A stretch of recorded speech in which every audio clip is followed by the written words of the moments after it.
Rob Hunt and his friend the Blind right behind them. So how you doing, Rob?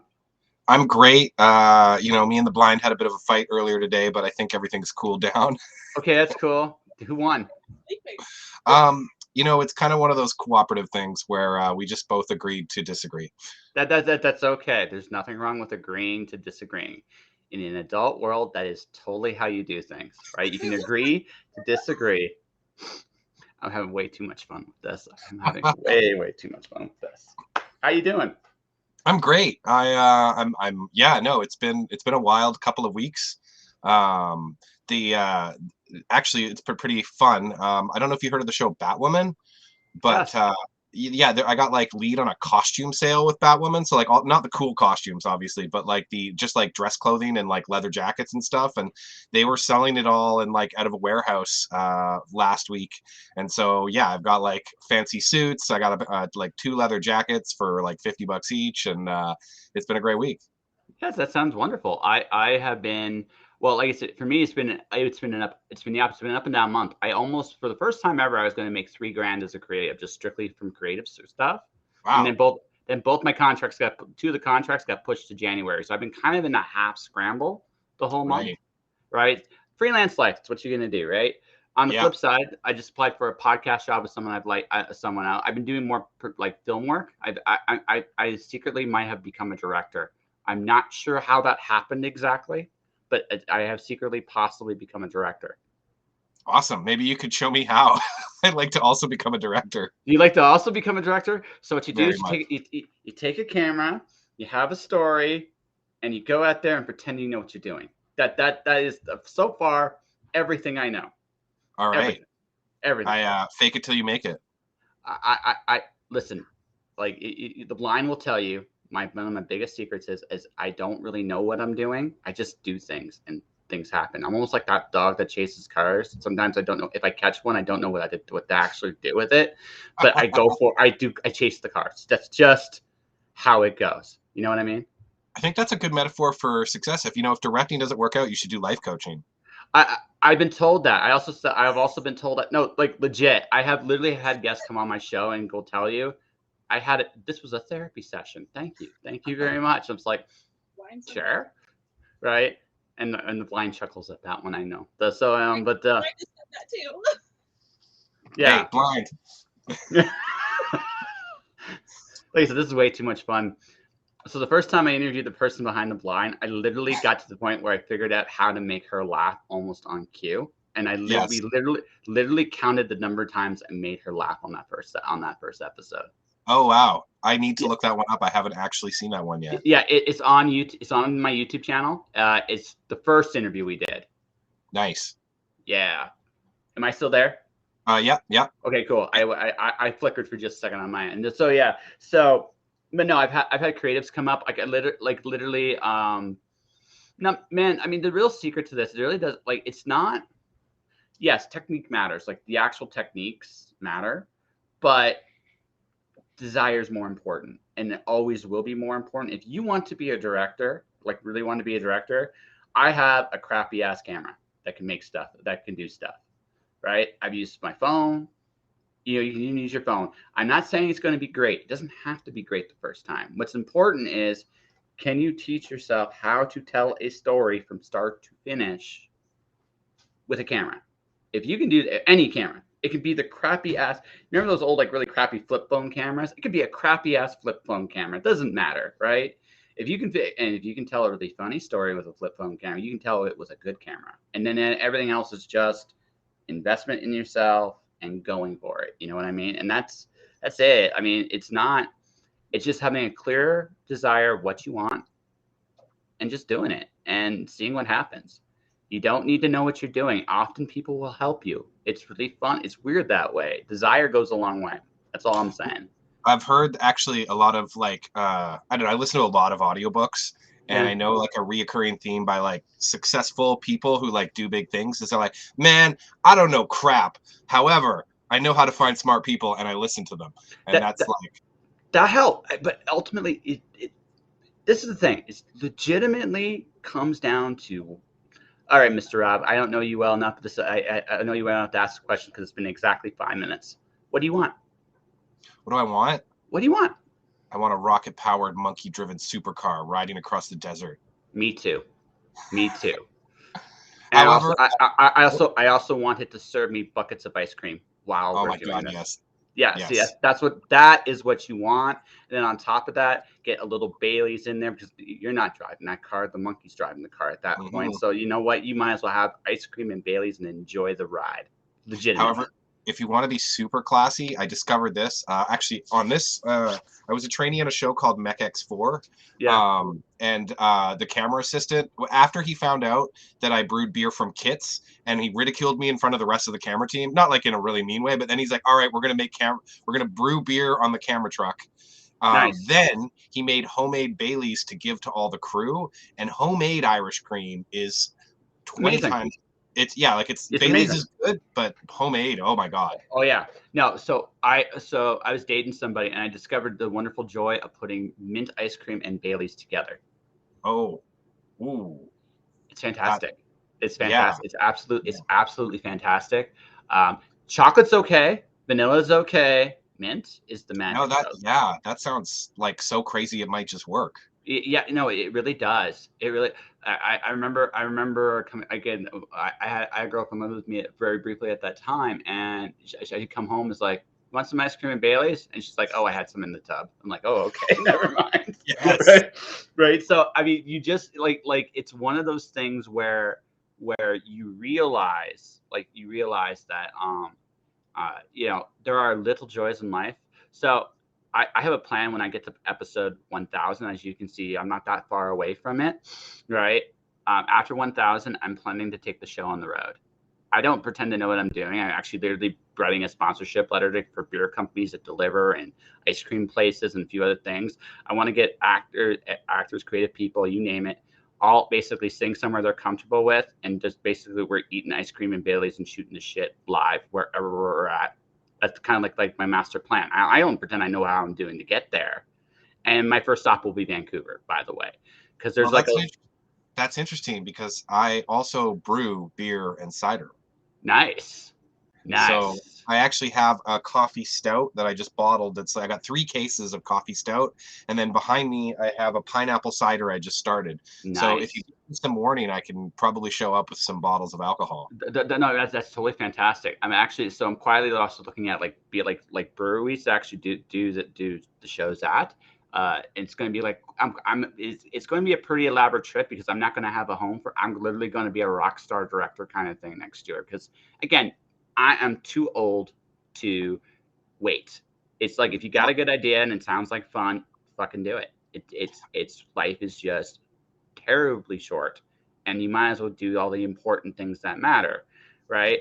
I have a small list of things to do. Like I have an author friend in Vancouver. I'm going to go on a chocolate hunt with. Nice. All right, the You gonna go blind to Charlie's Chocolate Factory in Vancouver? Because possible. there is a Charlie's Chocolate Factory in I know Vancouver. what I totally would do that, and then I'll actually Alzini, right? Where? Oh, nice. I have to go check that out That's when the we're done. greatest punk rock brewery in Vancouver. You will they make crazy beer. If you go to their Cool. Twitter, they have 10 flavors that rotate every week. If you go Okay. there, I will come and get super embarrassingly drunk with you. Okay, awesome. And if you come to, okay, listen, just no hitting on anybody I know because that'll get awkward because I have to explain it. Because right, Yes. whereas if you hit on complete strangers that drunk, I'm totally okay with it though. I don't hit on people when I'm drunk. I get really enthusiastic when I'm drunk. It's enthusiasm. That's cool. Yeah. It's like, Like I you know said, what? We're going to climb this building. Let's go. oh, I can talk you into stupid shit. Oh, that'll be fun. Oh my god, it's like giving it. I might need an adult. Jesus. Okay. But no, like that's the thing. Like I'm at that. Like I've had the fortune of meeting some amazing people through my podcast over the years, and I'd like to meet them all in person. It's actually a little bit of a personal goal of mine, right? And this seems like a really fun way to do that. Again, because again, it's what you the thing I do agree with you 100% is there are many amazing people on the journey, and the truth is most of the time the people that do that don't know how amazing they really are. right? Just because they're going out and they're doing these incredible things. And it's a wonderful, wonderful thing that you realize, like, wow, there's people like me who are want to do something in life and are actually doing stuff. And that is so cool. Those are the people I want to be around. That's it. Like, I don't want to be around people who are like, I'm happy, right? So I'm not going to, and I'm going to go seek these people out, and like, and that's what I want to do, and we'll see where that leads me and takes me and goes, But that's, again, I am too old to have regrets. I am too old for that shit. So I support this. yes, I actually did a road trip across Canada over the summer, and it was incredible. And I've done it yeah, a couple times, and like I have people I drop in at and see. And like this time, I picked up a friend of mine who's a horror author in Toronto, and we like hit up ghost towns. He had like a whole list that he like Googled of like crazy yeah. ghost towns, and we shot B-roll for his upcoming. It's a mockumentary about cults. So Oh, cool. Cool. That sounds really fun, and should be that actually sounds really fun. No, like I said, it's the little things that make things worthwhile, right? It's not the big yeah, stuff; it's the little stuff. And like I said, I learned it. I can honestly say I have less than a handful of regrets. Million mistakes, but lots of mistakes, lots of them, but very few regrets because mistakes bounce off you. Regrets stay with you forever. I'm too old for that shit. I want to do. I was too old for that shit when I was 12. I'm too old for that shit now. You think that nice. yeah, so that's how I look at, and that's how I look at things, right? So, I'm here. Like I said, I have one client right now. Possibly those contracts come back. Maybe they do. Maybe they don't. Always looking for other work, right? And then I have a side gig right now working with the Calgary Flames, which is kind of fun, Cool. right? It's their warehouse. It's their warehouse under the studio. It's the easiest warehouse gig I've ever done in my life. It's incredibly easy. I'm doing that as a side gig right now, and it's like, and that's it. I'm at that point in my life too, where it's like I don't have a day job anymore, and I by and large don't need one, and it's wonderful. And every once in a while, I struggle like this, but I figured out how to break four figures as a freelancer. So now my goal is to break five, so I don't ever That's have to awesome. do. Yeah. So. Yeah, I my jobs are a little bit like that, but not. I work part-time freelance for a corporate video company, shooting like conferences and stuff, or like little like lectures and stuff. Uh, But uh, oh, sorry. okay. No, I get the jig. Yeah. Yeah, and that's like it's cool. The guy I work with is really the reason I like working with that company because he's like a giant tech nerd and like, we shot something a few days ago and it's like we're running cables, we're setting up cameras, and it's like, but then we're talking about like the new cameras in this or new switching gear or new streaming stuff. But then a number of years ago, he actually was like, "Hey, you like that show Supernatural, don't you?" And I was like, "Yeah, I love that stuff." And he's like, "My buddy works on it, and they need a trainee for the camera team for the day." And he's like, "I thought you might want to do it." So I'd never heard of this trainee or stuff. But Hmm. like 2 days later, I'm on the set of Supernatural, lugging batteries for the camera guys back and forth and grabbing them coffees. And I discovered there's like a whole program. And yeah, so I like, flash forward 4 years and now I'm a member of the Cinematographers Guild. And I work as a camera assistant and a loader, which is basically you offload the data off the mags, off the cameras. But Yep. I'm actually working on the Flash, and I've been doing that for about 2 or 3 years, part time, where I work like 3 or 4 days a week with those guys. And that is like one of the funnest superhero shows to work on because he fights crime during the day. Yes. No, no, So no, no. Yeah. So no. So actually, so initially, I moved to Vancouver to actually get into the film industry about right before the pandemic. ooh, Right. ooh, yeah. Yeah. Yeah. That. So you can guess what happened, right? It had nothing Oh to do yeah, with no. me. And here's the hilarious part: I was literally a month away from quitting my job. Yeah. I had saved up enough money. I figured out what I figured I would need to make the transition relatively comfortably, right? And then the pandemic happens, and I had to make it because again, no one knows what's going on. Oh yeah. Do I want to go home and see my family and go through this with them, or do I stay out here and God only knows what happens, right? I don't regret the decision, but I also was like, okay, the movies aren't for me right now. And like I said, flash forward, right this minute, I'm filming stuff for clients. I'm like, Yeah, man. okay. That's awesome. Yeah, no, and I mean, it was like, it was actually my corporate job that saved me during the pandemic because when the pandemic hit, I was actually working on Supernatural again. They'd called me back as a second, and I was like going into work, and they're like, "Hey, yeah, we're not shooting today. We're actually loading up all the gear, and all filming in Vancouver has been shut down." But Yeah. then I'd had a corporate gig where we were doing a conference in like a month and a half, and the conference was like, you know what, we're going to do it all virtually. So I ended up like immediately, I had 3 weeks off, and then I immediately was like working like 50 hours a week, like remote, doing something similar to this, where I was like remotely filming presenters and like helping tech support them through their work laptops. And we did like a digital virtual conference. Yeah, so I mean, there you go, right? And that's like I said, it worked out. Whereas me, that's when I made the decision to leave in freelancing, Yeah. and learning the lessons I've learned since. And it's a game of self belief. At the end of the day, that's what it's about. Like, what do you believe you can accomplish, right? So you had a not so serious answer. I want the serious answer. What do you All want? right. Yeah. So, what I really want to do is be a professional director. I have directed a lot of stuff. In fact, like the reason I put my name in for this that we haven't gotten to yet is that before I was in the trainee program, I was making a web series with some friends about 8 or 9 years ago called Standard Action, which was a fantasy comedy web series that was like took place in a D&D world. So we had like elves and wizards and rogues and stuff. We made 3 seasons of that, but none of us knew what we were doing. Like it was like literally like you just said is like we picked up cameras and we're like, let's do this stuff. And like we just filmed like the first season where we filmed the pilot. We had no idea what we were doing. We found some other people to help us. None of us had any idea what we're doing. We finally like got to the point by the third season where we were a pretty good production. We had like prosthetics, we had cool VFX, and then that wrapped up.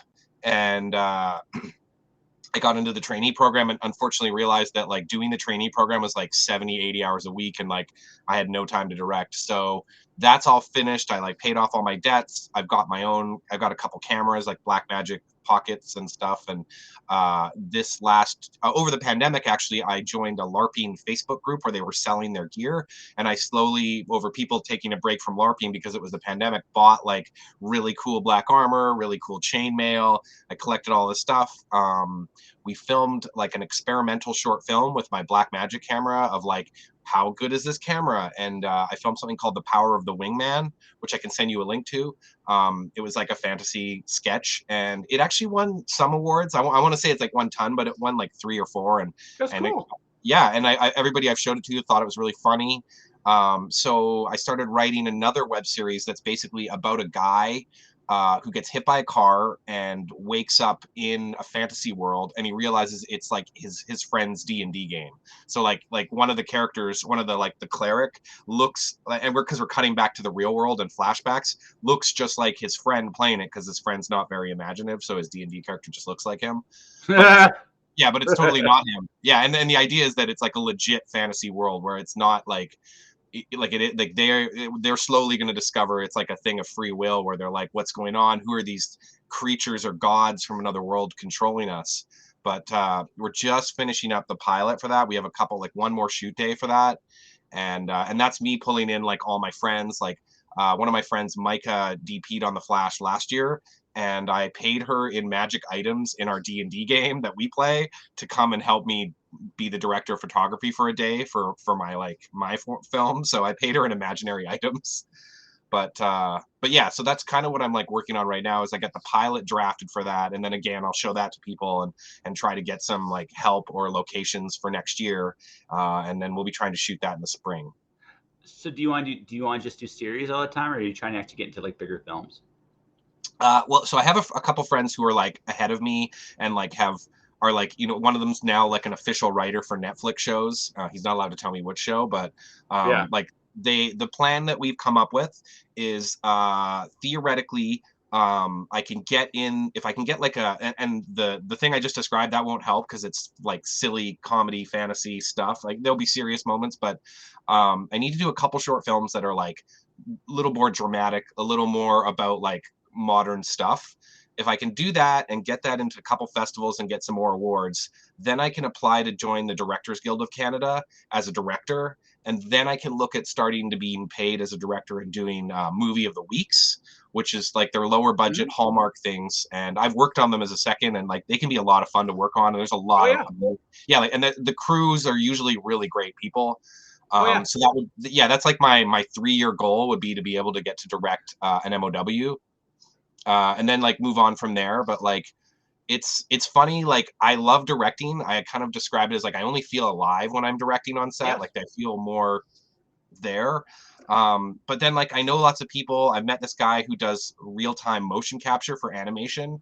So it's sort of like, and I make really good money as a second assistant. So like I have a couple, like if I can't become a professional director, I'd still like maybe be trying to do like I grew up doing community theater. So it's like if I have to just do like a fun movie every year or a couple like a series of short films that are like a series, and it's not making me tons of money or whatever, I'm happy enough to do that.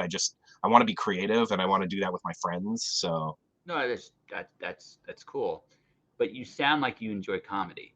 Like that seems to be where your heart is. Yeah, it's fun. Like we live like, especially like I don't watch the news anymore. I can't handle it because it's so like depressing. The news. So to me, and again, this might sound touch conspiracy, but I look at news today as a giant commercial for one of the big companies and or the governments, depending on what the story myth. It's a commercial. And once I realized it was a commercial, and that if I'm going to want to learn, if I want to learn real journalism, I have to go to Substack or Twitter, or there's a couple other places you can go to, but you're never going to get like the truth or quote unquote the truth anymore in front of the television. The television is a fantasy. And once I realized that, it was like, that's depressing. Yeah.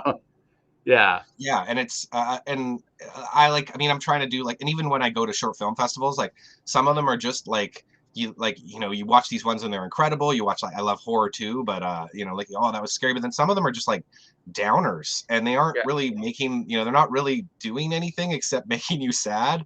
So I've always loved the idea of like comedies is, if you're getting the audience to laugh and stuff, you're bringing a little joy back into the world. And so do you want to know my favorite? Do you want to know my personal favorite I think comedies can be incredibly powerful. I think actually comedy is one of the ways to actually kind of get profound. When I was is everything cool? Yeah, no, I'm just gonna pull up a link to send you to the Wingman. Yeah, totally. No, so my thing with comedy is, I think comedy can be incredibly profound. And I mean, if you're just going for the fun laughs, okay, there's only so far you can go with that. But you can make people laugh and say something very profound in the process too. And when you do that, it's when you cross the line from, okay, you're funny, to, okay, you're brilliant. Right. And like I don't know, considering your schedule, I don't know how much time you have to read. But if you do read, this is audiobooks. One of my personal favorite authors is Terry Pratchett. And I figure yes. Oh my God, yes. Oh my God, yeah. No, I'm a huge Terry Pratchett fan. I love. But my personal favorite of all of them, the one that actually hit me the most profound, was Eric. Not because it's, and I know, and typically Rincewind stories aren't his best ones, but the scene where he talks about the dragon after the dragon wins was truly terrifying, because what he was talking about is that people were willing to sacrifice other people to the dragon to stay alive. And there was a moment of, like, he legitimately talked about the nature of fear and how it literally, fear destroys everybody, right? Some people are sacrificed in the name of fear, and others are just always afraid. So they're slowly dying on the inside. And this dragon was feeding off it. And it was like, in this very funny story, there's this really profound moment, and you're like, this is brilliant. Feet of Clay, okay? The Golem one is actually another really good moment. The end. I don't know if you've read it. Have you read it? Not that one. I've only listened to about 10 to 12 of the 50 books. Yeah. So Feet of Clay, The Golem, the answer, the instruction they gave to free the golem, the best instruction, it's just 2 words, and it was brilliant. That's all I'm gonna say. Right? Freedom, free will's the big theme in that one. I like that, so I like that one too. And have you heard the Vimes economic theory of boots? No, I haven't. Oh, it's because it's so true, because it's a silly thing, but it's here, where is it, hold on. The reason that the hold on, where is it? It's this awesome thing I've told many people. The reason that the rich are so rich, Vimes reasoned, was because they managed to spend less money. Take Boots, for example. He earned $38 a month plus allowances. A really good pair of boots cost $50, but an affordable pair of boots, which were sort of okay for a season or two and then leak like hell when the cardboard gave out, cost about $10. Those are the kind of boots Vimes always bought. And now an ad is in my way. Yeah, here we go. Yeah, yeah. And wore until the soles were so thin that he could tell where he was in Ankh-Morpork on a foggy night. But the thing is that good boots would last for years and years. So in the end, the rich spend less money on boots. No, that's Night Watch, isn't it? That's from the. That's I from think the so, novel. yeah. Yeah. Okay, I've heard that one. So no, it makes total sense. Like honestly, being poor, you spend more money in the long run. That's the honest truth. In the short run, you sometimes get off, but in the long run, you pay for it. And that's the way it is. I mean, and that's the nature of the game. No, again, those little profound little things can make a comedy more, right? Yeah. Right. Oh yeah. If you look at comedians, like people always look at George Carlin, Dave Chappelle, they talk about profound stuff. They tell it in funny ways or stupid ways sometimes, Yeah. depending on who it is, but which one you refer to. But right. That said, it's the fact that they actually have something to say. That's the important thing. When you tell a story, I'm writing a novel right now, and it's about it's basically so the fun adventure side. It's about a female version of Parker hunting and killing evil versions of Knights of the Round. That's the simplified version of the story. An evil version of who? Knights of the Round Table. All the evil versions of them. Oh, wow. So I turned Percival into a used car salesman.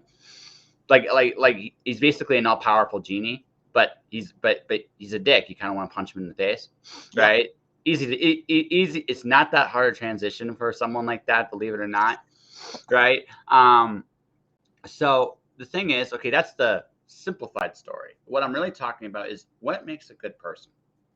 Like what defines good, right? And the reason why I went with the Parker analogy was because if you really look at the Parker crime novels, he's all about keeping his word, right? All the savage, heinous stuff he does, he has a code of honor he lives by. And that is interesting because that gives him automatically more integrity than 90% of the so-called good people you see in a lot of books. And that parallel is there. So what does keeping your word have to do with being a good person? Does it make you a good person? Not always, right? But those are things to think about, like what is good, right? That interests me, right? Especially in light of, like, again, talking about me, we mentioned like the news being depressing and who is good and who is bad and all that stuff. That's an interesting question. How do you figure that out? Right. It's funny. One of my old roommates, actually, who's still a good friend of mine. We've been playing D&D for like 20 years. We were like talking once, and like, many times we have like argued about D&D or whatever late into the night. But I think I accidentally called him a nice guy, and he's like, "Whoa, I am not a nice guy. I am a good guy, and there is a difference." And I'm like, "Well, what do you mean? That's the same word." He's like, "No, a nice guy, if you're like, hey, do I look good in this suit?" He'll be like, "Yeah, you look great." But a good guy will be like, "Man, you look really dumb in that. You don't want to go out to the bar in that. You need to change." And like they'll tell you the truth. Maybe that's not the best example, but like he's right. And also, okay, here's the thing. So my least favorite question to hear answer is, "How are you?" You want to know why? Why? Say nothing. I'm fine. Or I'm good. Yeah. What the fuck is that? Yep. Right. It's not like granted, you maybe don't necessarily want to tell your life story, but if I'm asking you how you are, you can tell me something you're up to. I don't need the whole life story, but if I'm asking that question, like, "Hi, I'm working on a movie right now." Cool, right? "Hi, I'm having ice cream right now." Cool. Again, not necessarily a life story. You could answer like that. Instead, I get good, which tells me fuck all. It's like fuck all. It's like nice. Even actually, nice is even worse because nice, like seriously, good. You know, like there's like a definitive of good, right? Great. There's a definitive to great. What is nice? Like Nice literally, is- what is nice? Actually, I think, man, there was like, I remember reading like something else on this, like good and nice actually means like like the Greek thing or the word that it evolved from is like a negative word. It's like Yes. dishonest or slippery or No, something. it is. It's a mediocre word. It's literally what it is. So I don't know. Did you ever watch the comedy Married with Children? Oh God, yeah. Okay, so Al Bundy. yeah, Al Bundy. So no, so there was there's one, and this is where like my nice thing was pretty much settled, right? So what do you think, honey? He goes, possible answers. A, you look wonderful. Gets groin pull. Consequences. Groin pull, right, for not keeping a straight face. You look terrible. Put definite groin pull. Right? There's no right. Nice.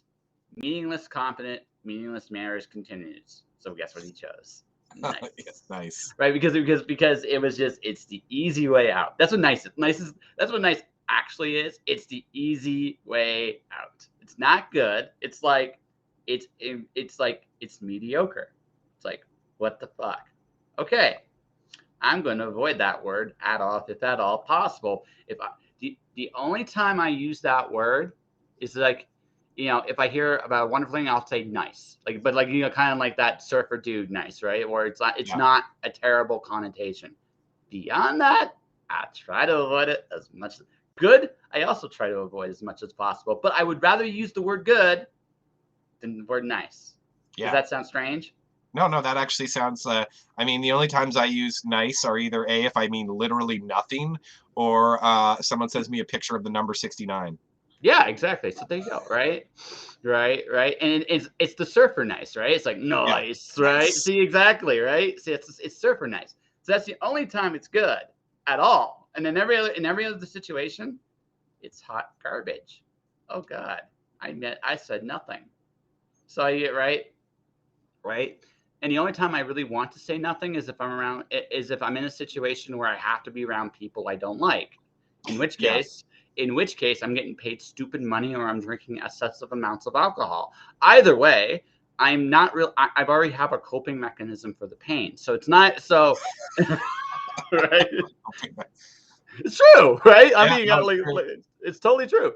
If I don't want to be around you and I have to be, I'm going to have a coping mechanism. Then and only then, maybe will I use the word nice. And then it's like, and then at that point, as soon as possible, can I leave? Just can I? Right? I'm obligated to be here. I don't want to, like, you can literally see this in people when they don't want to be here. The stupid things they do to entertain themselves. Like, I just don't want to be here. And I can't not leave because I made a promise or I'm getting paid or fuck, right? Usually I just drink until I'm happy enough to be there because everything's great. Yeah, everything is wonderful. It's wonderful. Like I'll tell you, and then you just pass out and instantly wake up. Oh, thank God, there's no one here. Ooh, look, boobs. Right, right. But I mean, that's like again, I've gotten to that point in my life where I try not to be. I try to be honest with myself at the very least, and I will be. I'm becoming more direct in my cranky old age, right? All right. I'm becoming to the point where it's like I just don't want to waste time anymore. So I'm just going to be direct. I'm going to be nice. I'm going to be nice in the sense that I'm going to be polite. I'm never going to be not polite about it, but I'm going to be direct. Right? And you might not like it, but I don't care because I'm just through this. I mean, and maybe that's not entirely the correct approach. I don't know, but that's kind of where I am. Yeah, well, I was going like, I don't know. Life was when I was a trainee. I was like, oh my God, I quit being a software developer to be in the film, and I'm making minimum wage, and I was living here, but my roommate was a grip. Now usually grips have the stereotype that they like do drugs and they're like rough and they don't read, but every grip I've actually known is usually quite well read, and I've been a grip. I know. yeah, Like yeah, so no, most grips are the quiet problem solvers of a film set. yeah, They don't get a lot of like, you know, credit, right? But usually, like, you need on a set, you need some kind of handyman. Yeah. Sometimes it's the director. So, Yeah. like, I've seen it. Some directors are incredibly hands on. They're awesome. But other times it's the grips. Oh, the Right? grips are. Yeah, I know a lot of really amazing people who are grips. yeah. I mean, it's the grips. It's usually one of the other. Sometimes if it's really quick and it's right there, I have seen the directors say, "Fuck it, I'm going to fix it, move on, so we can get going." If it's an Um, elaborate problem on a set being built, it's the grip that's dealing with it in some form. How the fuck did we screw this up? Okay, let's fix this, right? Yeah. So my old roommate Steve actually, it was funny because he recommended like an incredible science fiction series about like VR and meditation, and it was like really, really out there but awesome. But he recommended another book for me because I was having issues dating at the time, and it was called No More Mr. Nice Guy.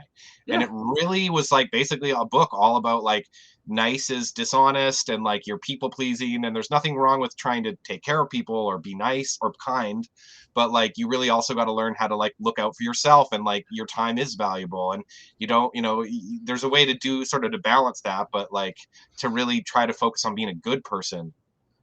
yeah. No, like nice is a very dangerous place to be. Like Yeah. you don't get anything being nice. You don't.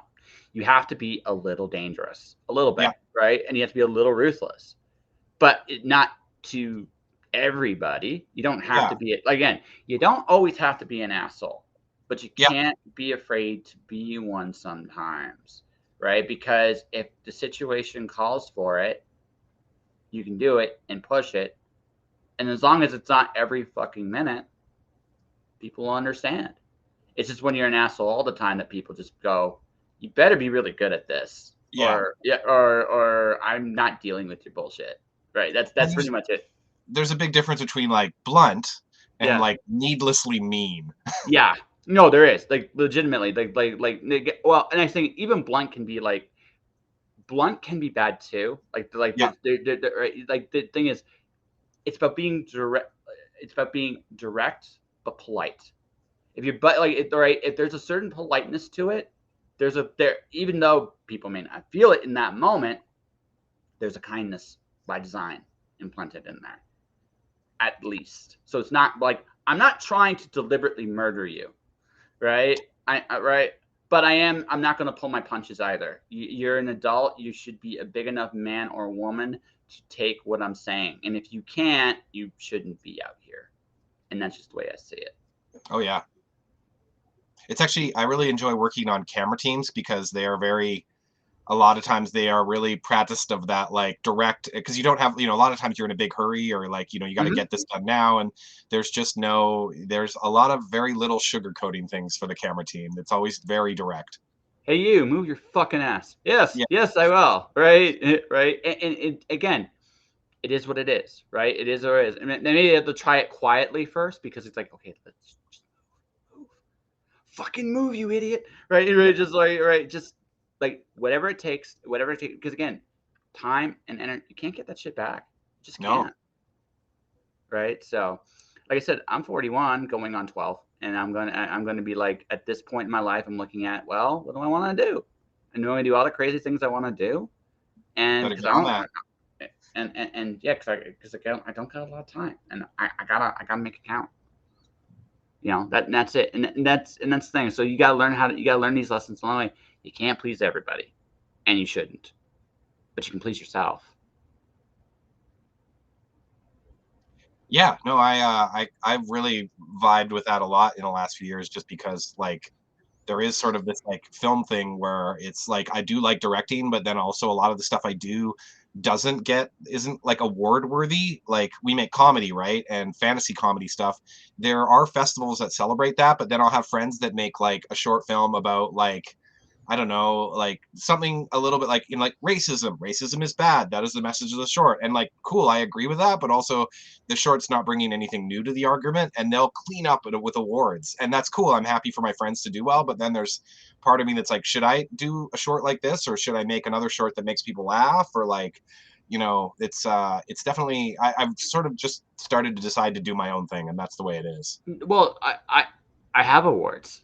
I mean, I have Wow. a bit. I have awards. This podcast has won awards. Awesome. I have a book of poetry. I have a poetry Alice in Wonderland Greek mythology mashup. Ooh, It got nominated for an award, that's which kind awesome. of made me rethink this whole "do I need a publisher" thing a little bit. It made me go, I can get recognition without a publisher. That's interesting. Now, again, that's a little bit more complex than that, but that said, it's like there's a reality of with me. It's like, okay, well, I may get an award along the way, no matter what I do. So that means now, if my goal is just awards because it's serve as an advertising vehicle to get you more money to do things you really want to do, maybe, right? Maybe not. It depends on, again, how committed are you here. Is the reward worth you making that sacrifice of time and effort and energy from what you really want to do? Does it get you closer to it, or Mm, does it get you farther away? And if the answer is it gets you farther away, then no, that's not your path. That's somebody else's path. That's wonderful. They're saying what everybody else is saying. They're kind of playing within whatever lines they're playing in. And there's nothing wrong with that if it's who they are, right? You seem to be the kind of guy that kind of wants to do, like, you like fantasy, you like comedy, right? Well, so I mean, if you're looking, if you want stuff that people will remember and rock by, then what do you give a shit about that you want to make people laugh a little bit about too? hmm And that right, and that's what you put in. And the I'm not talking necessarily the D&D. I mean, don't get me wrong, D&D's cool. I used to be a game master for Shadowrun. Oh, nice. Yeah, so I mean, I do enjoy. I love the and I realize why a lot of it, like, actors would love D&D, because basically it is performance on the fly. It's basically but I'm looking for the word and I can't remember. Sketch. It's like sketch comedy, literally on the go. There's another word I'm looking for, and it's completely escaping my brain right now. Improv. There you go. There, yeah, it's improv, and improv's fun, and Yeah. improv is super fun, right? So I've actually have total respect for it. But with what you're talking about and what you want to do, right? It's taking the improv and elements, or the fantasy elements that you love, and going inside yourself profoundly. What the fuck do I give a shit about? Right? And then you figure out cool ways to put it together. Because again, Terry Pratchett proved it, Kurt Vonnegut proved it, Ailey Martinez proved it. You can make people laugh and think at the same time, or make people laugh and care at the same time. When you can do that, you're good. And inevitably, you may not get the awards, but you will eventually get the piles of money. Because here's the thing, not many people can make people laugh and think and feel, really, Oh, yeah. truly think and feel. And big studios will pay good money for people that can do that. So that's what I mean, if that's what you want to do, that's what I'd focus on. Yeah, and that's a lot of. I'm also a really big fan of Neil Gaiman, and he worked with Terry Pratchett on Good Omens. Yes, I enjoyed the book. I respect Neil Gaiman. My problem with Gaiman is I read him third. I read Ray Bradbury first, Ah, yeah, and I read Charles DeLint second, and then I read Neil third. Now I love Neil Sandman. Like, that's yeah. really cool. There's nothing like it. But when I read his novels, and like, I hate to, again, personal note, Ray Bradbury is just, in my opinion, better. Neil would probably agree with me on that one. He Oh, would probably probably. agree. Yeah, I'd probably agree with me on that one. But and I just read DeLint, and they just play in the same tree. That's Yeah, pretty much it. It's just like, I just read him first, but that doesn't mean that I don't think Gaiman's good. I know better. I could read his stuff. It just doesn't. It's like one of those authors I read that I think is really good, but just isn't quite for me. If that makes sense.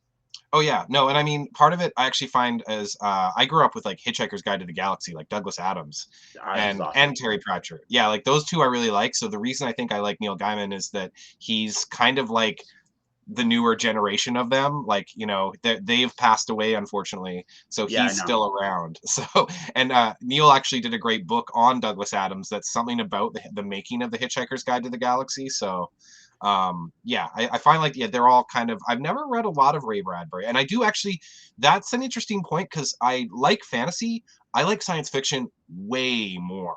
The problem is filming science fiction is so expensive. Yes. Well, no. Like, okay, it depends. It depends.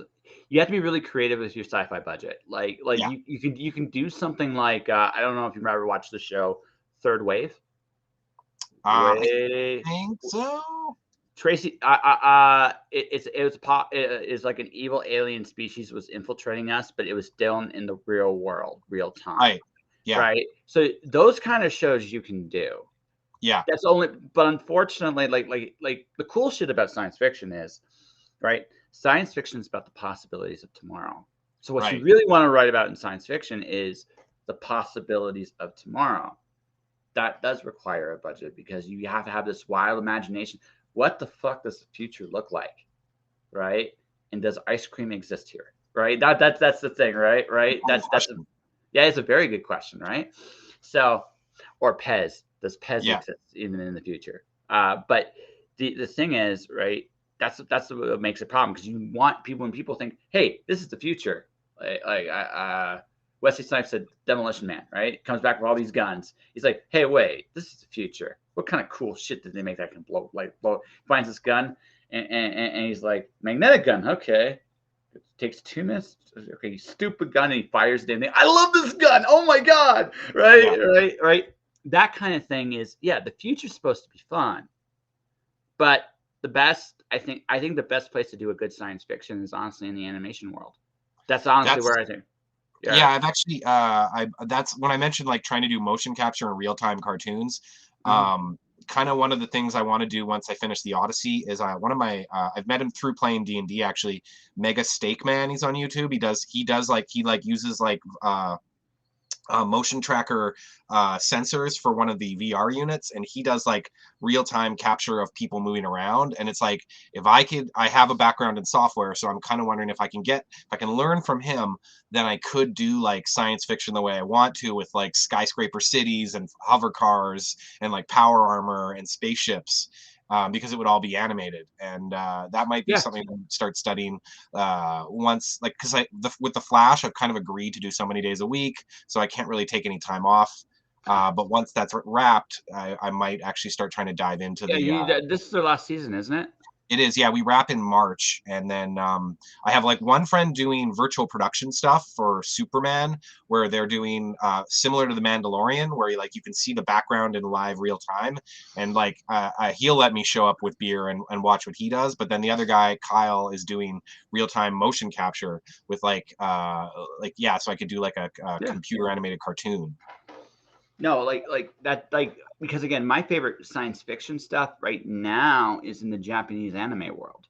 Ah, yes. That's my favorite stuff right now. They play with some really cool concepts that are like they feel like old school science fiction. That's why I like it so much. Yeah. Um, like I was a big Star Trek nerd way back when I was a kid. Still, like I still think DS9 is one of the best science fiction shows of all time. That's just my opinion. But again, science fiction, it's interesting. The future has devoured science fiction both from a writing end and from a production end. In the like back in my day, I sound old. But I remember when science fiction was all the craze. Talking about like Third Wave, but there's all kinds of shows. There's Stargate, and, DS9, Next Generation. Star Trek still exists, although it's not my Star Trek anymore, and I'm a big enough man to acknowledge that's probably for the best, right? Because Have you again, seen Strange New Worlds? I haven't yet. I want to. It's really good. Like, it's Good. actually going back to the vibe of like a lot of the message of it, especially that first episode where like I don't want to like he talks to like an up and coming civilization and is like, guys, you gotta it's so good. It is back very much the vibe of like original Star Trek. They like, yeah, I don't know, I don't want to like Uhura's a trainee, a cadet, and like I think Jim Kirk, I think it's his brother or something, is like nice to her. Like, if it was other Star Trek, he probably would have been like mean, or there would have been like drama. But instead, it's like you're showing the new cadet how to like, oh look, he gets blown across the room because he touched something. So it's yeah, It's more of a fun show again, like the original was. It's more fun. yeah, Okay, yeah, I'll definitely take a look at it. But here's the thing, like Star Trek has a big recognizable brand name. Yeah. So does the Flash. I mean, Flash is okay. The like Flash is like the ultimate sci-fi superhero because he's got freaking time travel built into him. He runs really fast. He does cool detect. Like he's got a lot of classic science fiction tropes completely wrapped around him. He's a cool character. He's got a cool rogues gallery. Like you got like really some of the best shit period on that show, right? On that show and in that book. So you get, but they're recognizable properties. Back in the day, people would take more chances on science fiction. Now that doesn't really exist. You go to like a bookstore, and this is telling to me. I love a good fantasy. I love Brandon Sanderson. I love Fonda Lee. I particularly enjoy Fonda Lee because she's got like a Gangs of New York style slap fantasy series. It's like, this is cool, right? We're a little like, and it feels like the 1950s in terms of technology, which is like, okay, I'm in. This is fun. But they're not science fiction. And if you look at a bookstore, fantasy has completely overtaken science fiction. And there's some science fiction still out there. There's some good science fiction still out there here and there, but it's not the same anymore. It's kind of like the future came, and ironically, the one that was least prepared for it was science fiction. Yeah.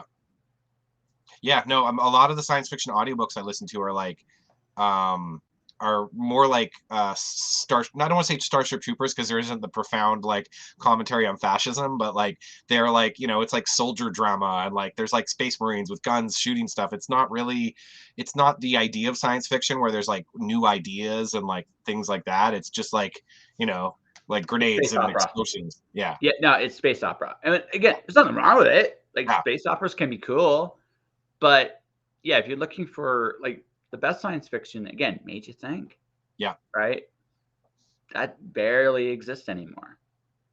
You know, so and that's sad because I like the shit that makes me ponder my place in the universe and cool ideas of what tomorrow could be. So I like that shit. I'm with you. But where if I'm gonna go do that today, it's not normally a North American film. I'm going to Japan or somewhere else. Korea's got some really interesting stuff coming out. Yeah, it's all over there. That's where it is, right? It's not here, and it's sad because I think we need it again badly. Yeah.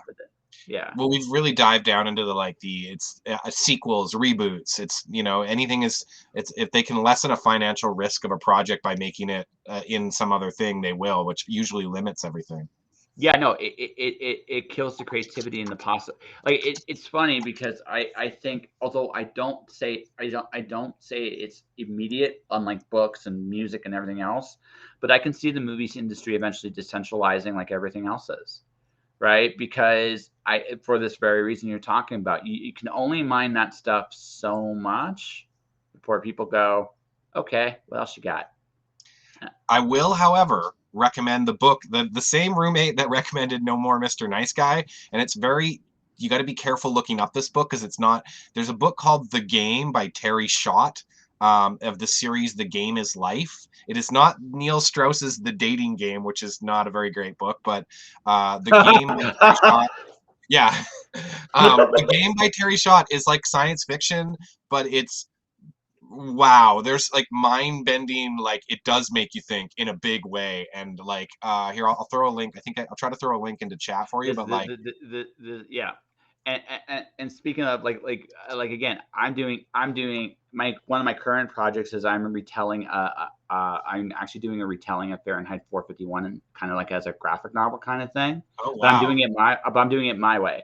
So the idea behind it, so I don't know if the blind is still there or not, but actually she's the model for one of the characters in it.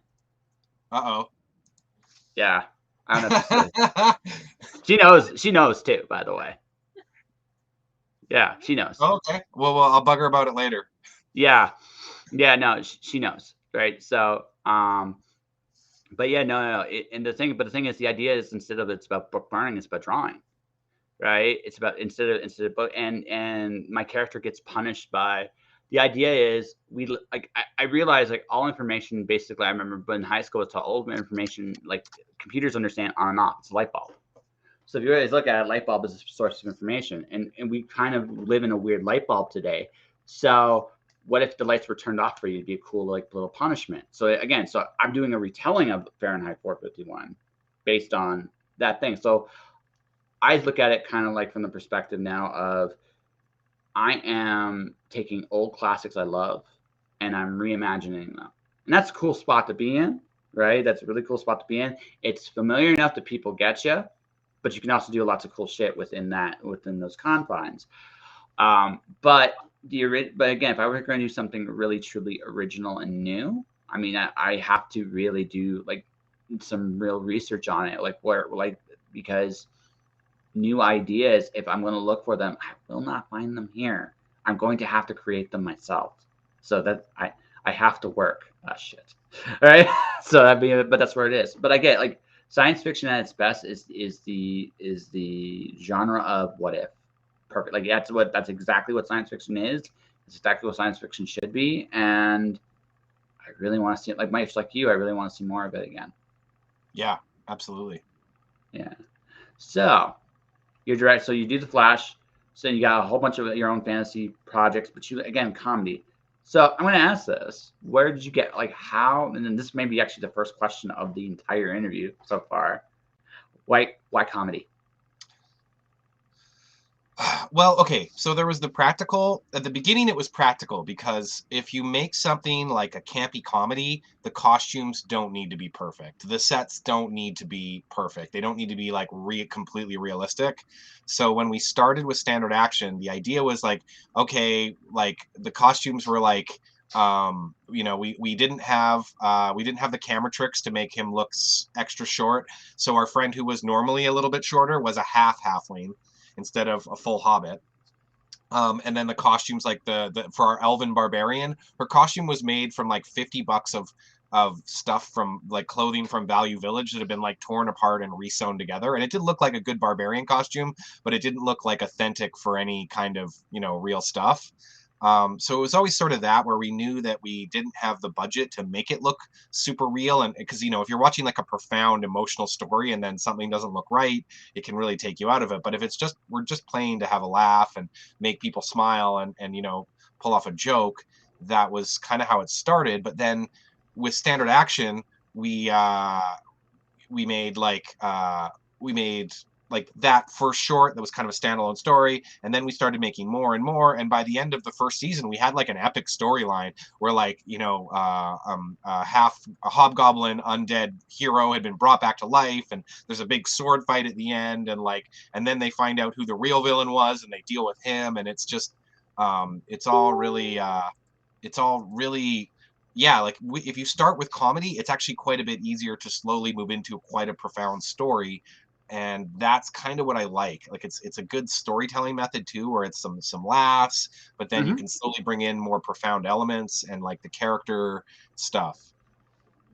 Okay, so because I always thought laughter was the second hardest thing to pull off. It is sort of.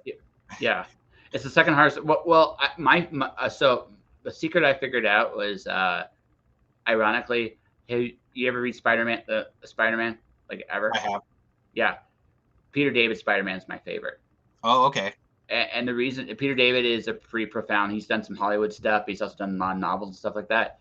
But his Spider-Man, and I figured out the secret to comedy, and it was through him. And that's it. Be bad on purpose sometimes. That was the secret. And because Peter Parker tells jokes all the time to protect, because he's fucking crazy. I'm out there in a costume getting shot at. That requires a certain degree of crazy to even think that this is a good idea. And so he tells jokes to keep himself from just panicking, right? But I realized he's telling the jokes to make him laugh. And those are the best Spider-Man jokes because they don't all land. Yes. That's the whole thing. They don't land. They're not supposed to. But here's what happens, right? And comedy is very much like, being intimate with somebody. You don't have to do it all right. In fact, you take people on a roller. No, you just have to take people on a journey. There comes a point in when you're intimate with somebody that it doesn't matter what you do anymore. They're there with you the whole way. Or if you do it right at all, you get that response. And then comedy is the same way. People want to laugh. So they're like, yay, the first one's funny. So, oh, that one groaned.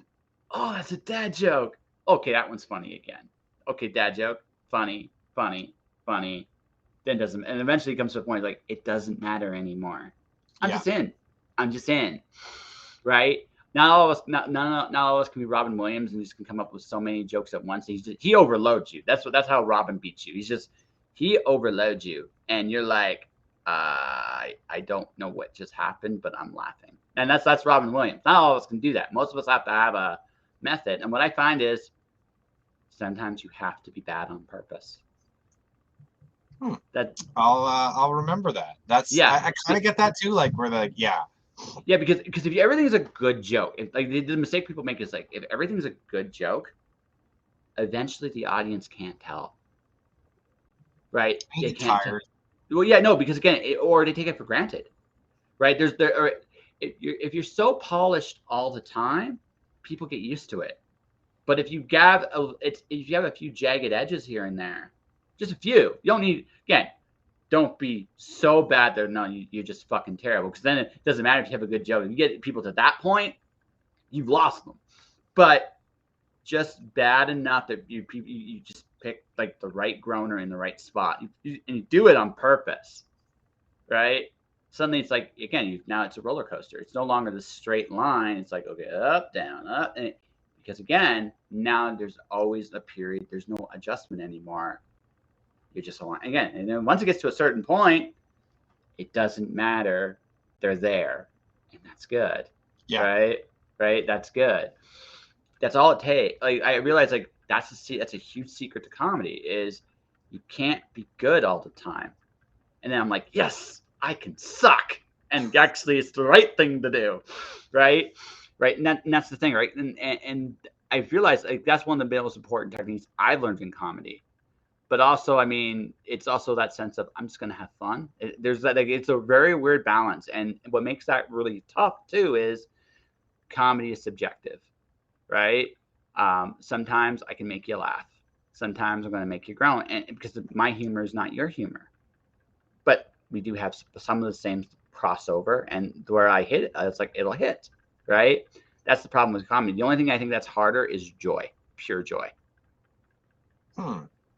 Yeah, no, I get that.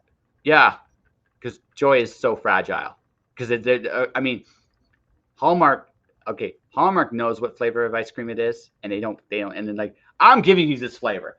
Yeah. And if you like it, wonderful. If you don't, I don't give a shit. This is my flavor of ice cream. And Walmart is unabashedly honest with that, and you got to admire them for that. At the same time, it's that cheese is not for everybody. There comes that point, right? Joy, there's that line between genuine happiness, which is amazing. If you get it, those moments, they're awesome, but they're so fleeting. Yeah. And if you push it too far, you're in the Hallmark zone. And that's kind of how I look at it. It's like if it goes too far, I'm a Hallmark movie, and that's an okay prize. It is. It's a consolation prize, though. Yeah. All right. Unless you deliver it, and that's this is my ice cream flavor. Let's do this, right? Yeah. Right. So. Yeah, no, and I mean some of that with my new project, The Odyssey, I'm trying to make it a little bit more less gaggy, like less absurdist comedy, and more like a lot of the dialogue is funny, the characters are wittier, but under the underwork of it is like a dramatic story about like people trying to. It's based on the Greek story of the Odyssey, where it's a guy trying to get home.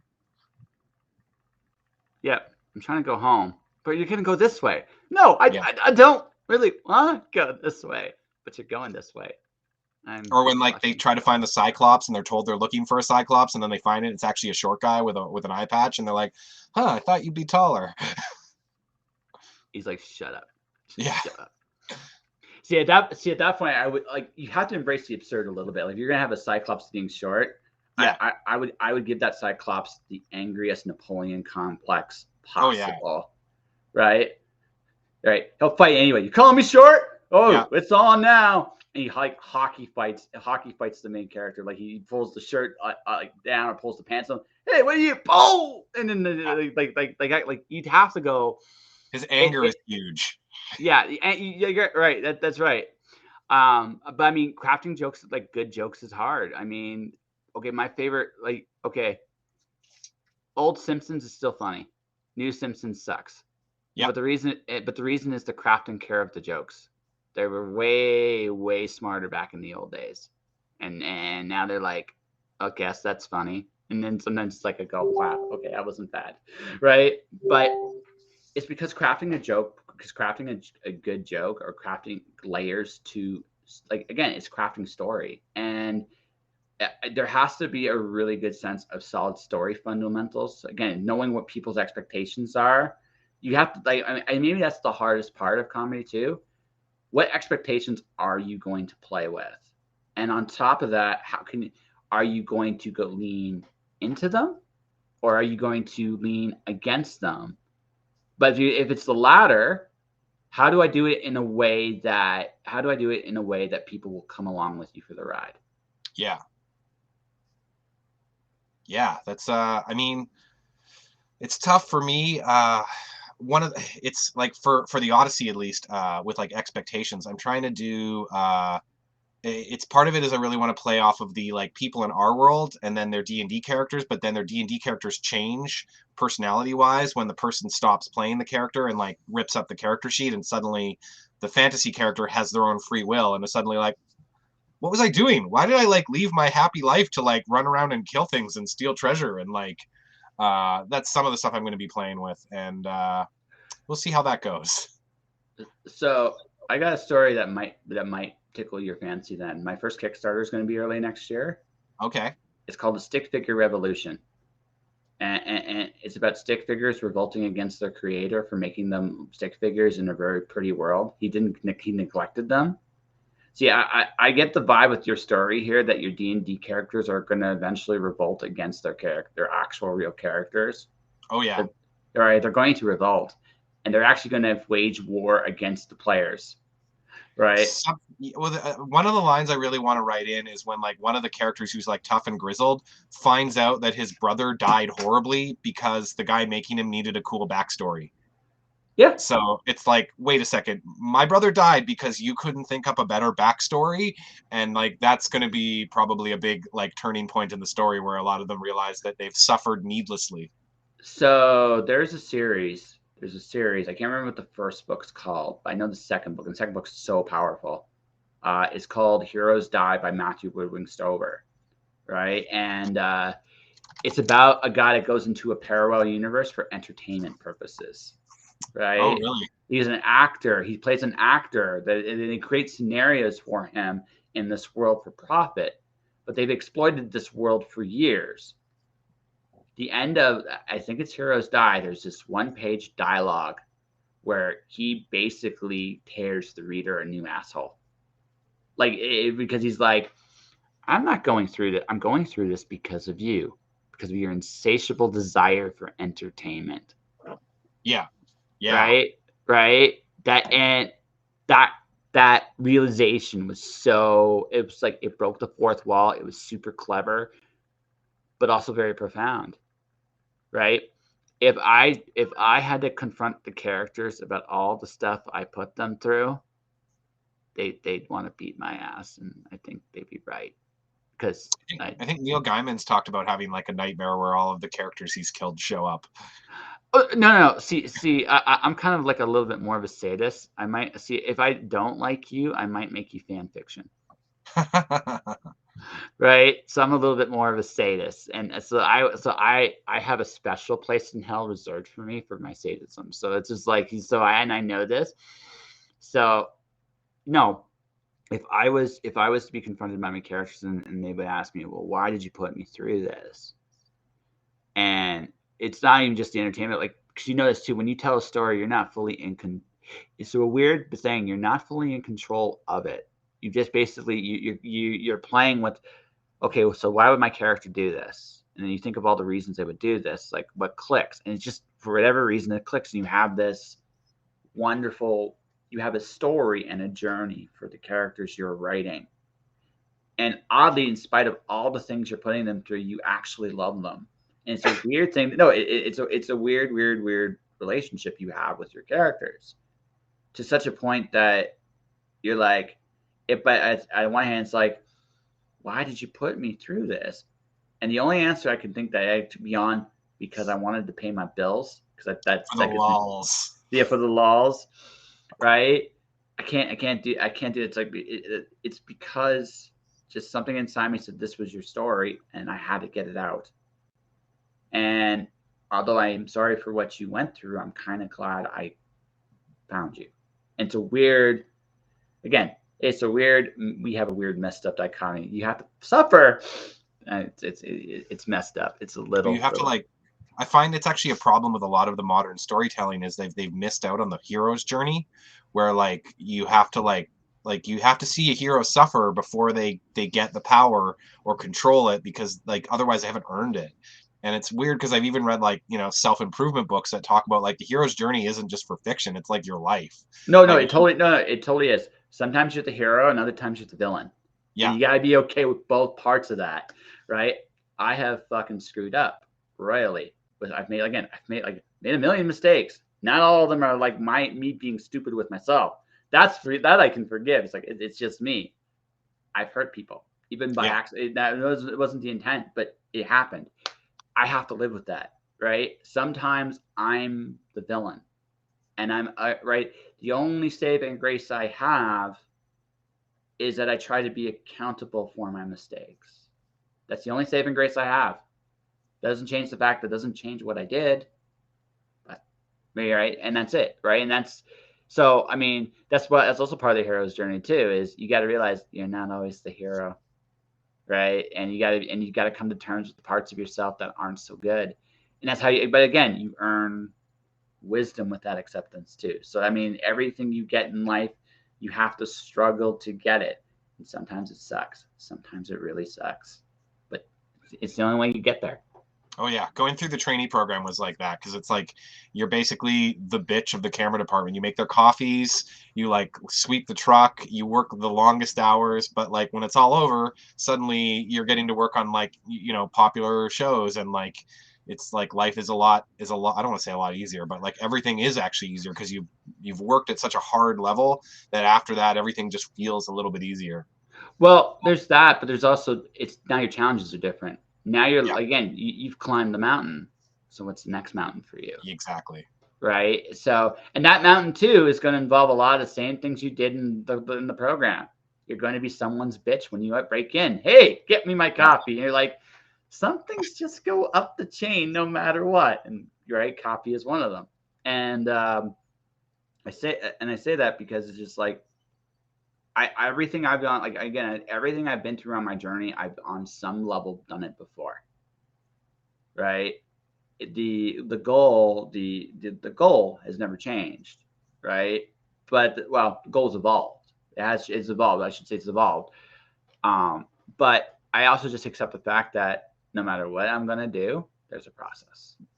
You know, so mm, that may be as profound as I get today.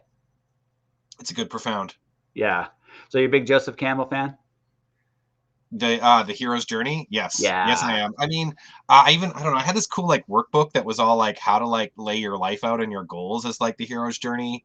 And I find like a lot of those stuff is like when I listen to audiobooks, I love science fiction, I love the trashy space opera stuff, but I try to like slip in like a couple like non-fiction books here and there. And especially on my road trips is where I really got into it, and I listened to like a ton of Terry Pratchett on my road trips. But yeah, like there's what was it? There's a few really good ones I found, and stuff like, even for writing too, like reading about like the hero's journey, or like there's like king lover. I don't know. There's like one where it's all about like the different faces of like who you are, and like you know some people are kings and some people are magicians, and man, like I'm only 2 cups of coffee into the day, so it's not sharp right now, but uh, It's all good. No, yeah, so I did a essay back in the day called the modern day Percival, comparing Aragon to Percival, right? yeah. And here's what I discovered. Here's what I discovered. There's a lot of Percivals in fiction. In fact, I've already mentioned another one, like The Aragon. car salesman. The car no the car Oh no, the sorry, car yeah. no. I mean hero Percival, Right, not yeah, yeah, villain Percival. Villain Percival is the car salesman. The hero yeah. Percival is Peter Parker, is Harry Potter to a lesser extent, is Luke Skywalker, is Aragorn. They're like the Percival hero's journey is one of the most like it's the story you see everywhere without necessarily people realizing it. And the reason why it's so profound, and this is the other thing too, is why everybody is on a hero's journey. We're trying to figure out who we are, where we come from, and where we're going.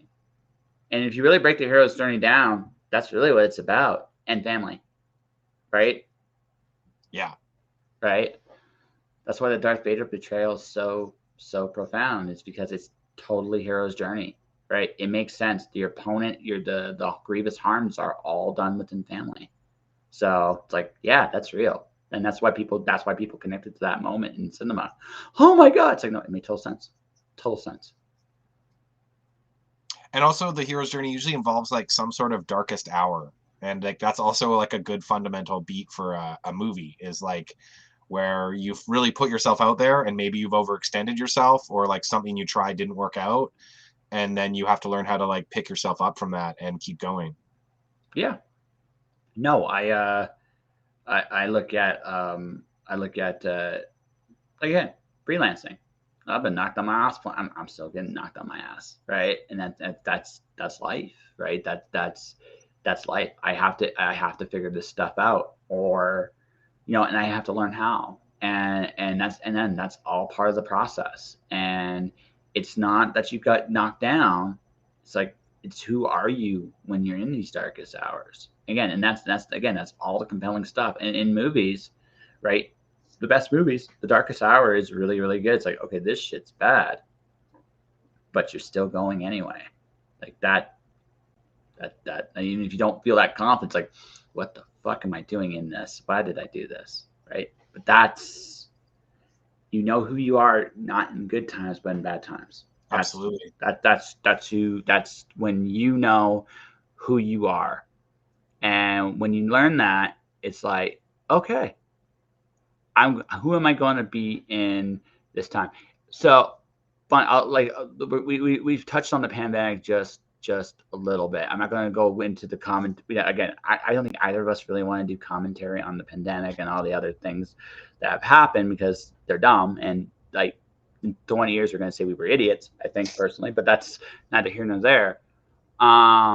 What I remember is, I was in Vancouver. This was one of my last days in Vancouver, one of my last days working my day job. And I was coming home. This is right when the pandemic started, when well, you remember when Vancouver was like when it was shutting down. It was one of the weirdest moments in my life because every time I was going home, because I was still going to work, it was taking me longer to get to work because everything was in chaos, right? And it was taking me longer to go home. Like I would leave earlier and still arrive around the same time, no matter what I did, just whatever, because everything was just weird. So I'm going home. And I remember this thing. There's this there's a homeless dude going to work, right? Not an uncommon thing in Vancouver, sadly. But he's very like this is right when the pandemic. Everybody was getting told to stay home, all that stuff. And he's like, hey, you got a pen or stuff like that? And I'm like, no, I don't. I didn't have anything to give him to write. It's like, oh, okay, cool. And he holds out his fist like this, just for like respect. And I kind of realized that this was one of those moments, like, who am I going to be in this time?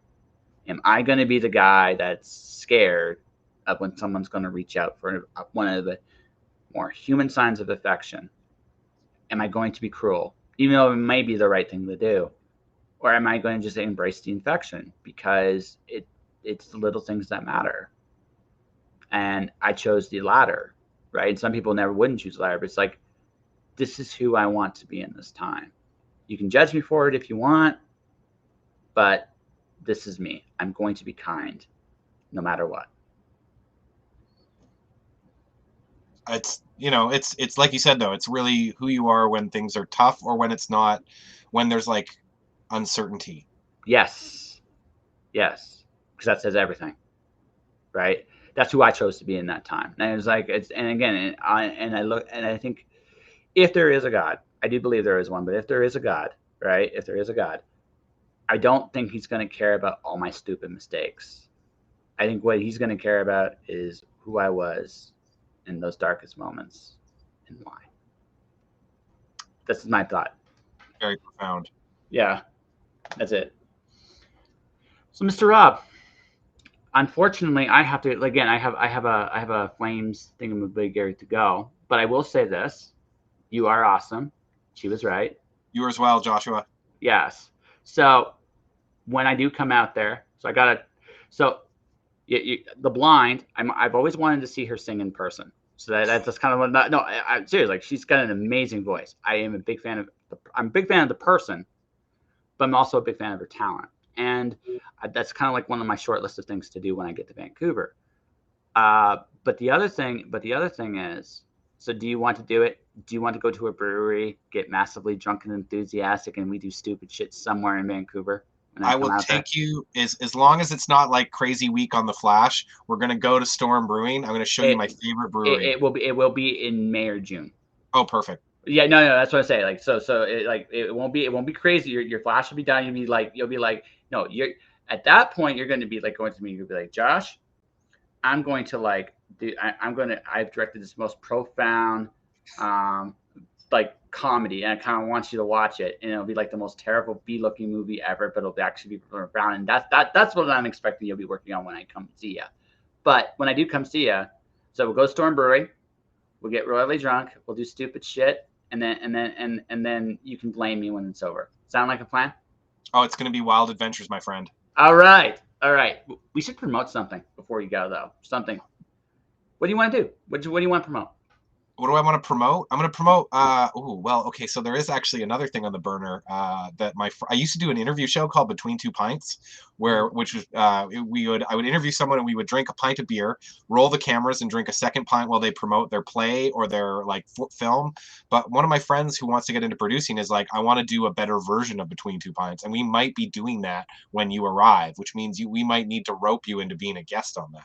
Okay. Um, Okay. Sure. but that's up in the air. So I'm going to promote. I'm going to promote my YouTube channel, Face Okay. Fire Films. So hold on. Wait a second. Wait a second. I'm going to try to do this like a trained professional here. Almost. Yeah, Just remember, Rob, they gave me an award for this. of course. Right. So this is what you shared to me. Shared to me, right? Oh wow. Okay. So that is the power of the Wingman, which was it was a camera test that suddenly like we got access to a farm, we got access to a forest, and then like on the day when we were shooting it, the girl playing the vampire queen, who's a very good friend of mine, Chelsea Moore, she thought up some really great gags right at the end for when the vampire decides to seduce someone, and I will leave that up to you. But yeah, it's absurd, and we like had so much fun filming it that we like that's why the Odyssey is getting shot. We're using the same costumes. Ideally, the power of the Wingman is the adventures of their D&D characters, and now we're just expanding it out. But yeah, I would say check out the power of the Wingman. That's on my YouTube channel, Face Fire Films. You can see all 3 seasons, 40 episodes of standard action there. I do put the caveat that I hadn't worked in film and didn't know stuff when we were making that, so I've learned a lot since then. So again, the motto: I don't know what I'm doing. Well, since Yep, when has I ever let that stop me? Right? And that's actually the best. That is it actually the is. best. Mr. Rob, I get the feeling you're going to go quite far. So good luck with everything you're doing, and yeah, man, keep me in the loop. Who knows? Maybe one day one day I can be one of those script writers. Hey, I got a script. What do you think? And you'd be like, ah, fuck, okay. All right, so Excellent. I look forward to it. yeah, right, yeah, ready. Beyond that, folks. Right, beyond that, folks. I'm doing advertising services this week, jpandoras of WordPress.com. I'm kind of wrapped up to Black Friday. If you're looking for a video, audio made of your works, your brands, your Kickstarters, your books, or yourself, I do those things. That is available now. And I'm only doing one because I'm being interviewed tomorrow, and because I'm on another show, and because I'm doing a lot of stuff with the Sidekick this week. I'm only doing one more show this week, ladies and gentlemen. That'll be on Friday. It's a book launch for a good friend of mine, Rachel Neal. So that'll be it. So, but that will do it for this episode. Just joshing. Thanks for watching. Thanks for listening. However you did this, stay inspired, keep shining in the dark, and I'll see you guys next time.